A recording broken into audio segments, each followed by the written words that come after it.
Every March here in Primm, Nevada, off-road drivers and vehicles come from around the country to battle 400 miles in the toughest terrain of the U.S., all for the title of the Great American Off-Road Race. The Mint 400 started in 1967 and quickly became one of Las Vegas's largest events. It started out being a publicity stunt for the Mint Hotel. The publicity stunt was taking a dune buggy off-road from Las Vegas to our sister store up in Lake Tahoe, all off-road, two guys and two cars. The publicity stunt transformed into a full-on race. Everyone from professional drivers to actors wanted an entry in the event. It quickly took over Las Vegas. I first had to convince the hierarchy at the Mint to allow me to try to get the tech inspection to go on Fremont Street. I think convinced them to let me do this. And so, there was a little bit of saying, you'll never get it done.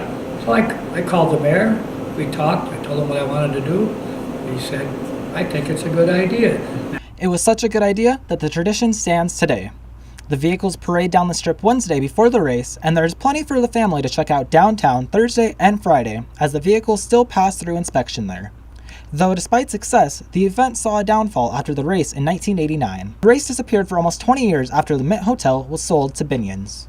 I often wondered, if somebody wouldn't buy it but it just didn't happen. And then all of a sudden I got a call one day from Snore and said, hey, we need your help. We're going to do this. What do you think? I went along and gave them the best advice I could give them. And knowing that they were a club and couldn't do all the things that we did. So they tried. They did a good job putting it on for a 3 years. After being started up back in 2008 by the Southern Nevada Off-Road Enthusiast Club, the event was sold to Best in the Desert Racing Association in 2012. The event has continued to grow even bigger since Best in the Desert took over, and the Great American Off-Road Race has once again been put back into the spotlight.